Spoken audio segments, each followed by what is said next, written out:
और बड़ी खबर बता देते हैं दर्शकों को, आईआरजीसी के स्पेशल ऑपरेशंस कमांडर की मौत हो गई है। आईडीएफ के हमले में रहमान मुकद्दम की मौत हुई है। इजरायली मीडिया ने किया है मौत का दावा। ये देखिए बड़ी खबर, आईडीएफ के हमले में रहमान मुकद्दम की मौत हुई है।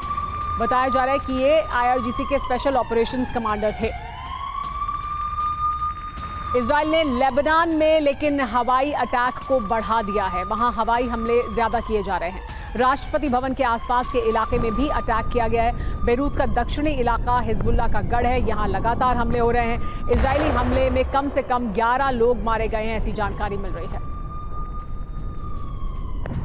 लेकिन इस बीच ईरान के पास जो ताकत है वो ईरान ने दिखाई है। ईरान ने दिखाई है अपनी मिसाइल ताकत। ऑपरेशन टू प्रॉमिस के दौरान हमले का वीडियो सामने आया। सैकड़ों ड्रोन और मिसाइलों से अटैक का दावा किया है ईरान ने और अपनी ताकत, अपनी क्षमता को दिखाया है। इस बीच पश्चिमी ईरान में इजराइल ने अटैक किया है। अंडरग्राउंड टनल पर हमले का दावा किया जा रहा है।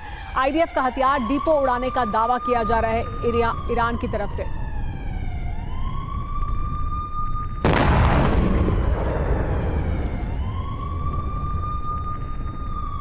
सवाल यह है कि क्या हम परमाणु महाविनाश की दहलीज पर खड़े हैं।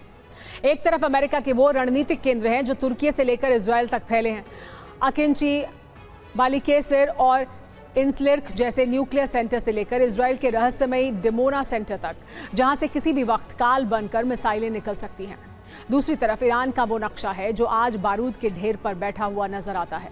नतांज और फोर्दो के वो गहरे अंडरग्राउंड प्लांट, इस्फहान का परमाणु सेंटर, बुशहर का परमाणु ऊर्जा संयंत्र और अराक से लेकर तेहरान तक फैले वो रिसर्च से एक्टर जो आज ईरान के सबसे बड़े पावर सेंटर भी हैं और जंग में सबसे बड़े टारगेट भी। तनाव इस कदर है कि हवा में बारूद की गंध महसूस की जा सकती है। नया सुप्रीम कमांडर अपने वजूद को साबित करने के लिए बेताब है, तो उधर ट्रंप पर घरेलू राजनीति और अरब देशों का भारी दबाव है। इस मसले को हमेशा के लिए खत्म किया जाए। जब कूटनीति के दरवाजे बंद हो जाते हैं और फोन पर जवाब मिलना बंद हो जाता है, तब परमाणु प्रलय की आशंका और भी गहरा जाती है।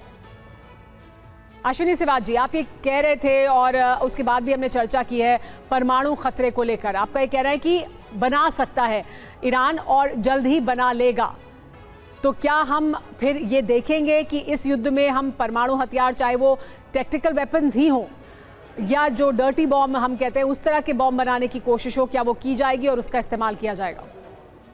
देखो, सच्चाई है सुमेरा कि न्यूक्लियर हथियार कौन इस्तेमाल करता है? न्यूक्लियर हथियार इस्तेमाल करता है जो देश के पास और कोई ऑल्टरनेटिव नहीं है और वो गिर जाता है। अगर आप हमें देखें कि ईरान के पास अभी तक यहाँ मैं आपसे इत्तेफाक नहीं रखती।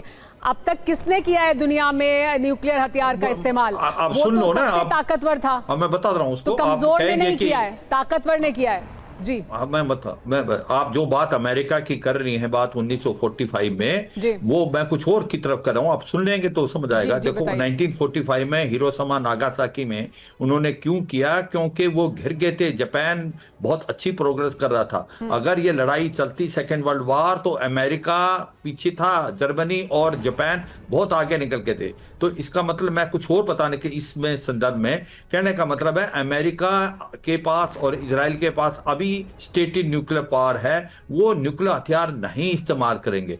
जो बात आती ईरान की, ईरान के पास वो काबिलियत, क्षमता अभी तक नहीं आई है कि ये वो उसके पास न्यूक्लियर हथियार हो। इस मौके पे वो न्यूक्लियर हथियार नहीं बना सकता। अभी ईरान की स्ट्रेटेजी क्या है? ईरान की कमजोरियां 3 हैं। ईरान की एयर पावर नहीं है, ईरान के पास एयर डिफेंस सिस्टम नहीं है, उसकी नेवल पावर खत्म होगी। पर ईरान के पास ताकत है, वो है उसकी मिसाइल, रॉकेट और ड्रोन। और मुझे लगता है सबसे बड़ी गलती अमेरिका और इजराइल ने की है, अंडर एस्टिमेट किया ईरान। कितनी है? क्या वो अमेरिका की एयर पावर के सामने, अमेरिका की जो क्षमता है, मिसाइल क्षमता है, उसके सामने क्या ईरान की मिसाइल क्षमता टिक पाएगी? कुछ समय जरूर वो लड़ पाएंगे, लेकिन क्या कितने समय तक वो टिक सकते हैं?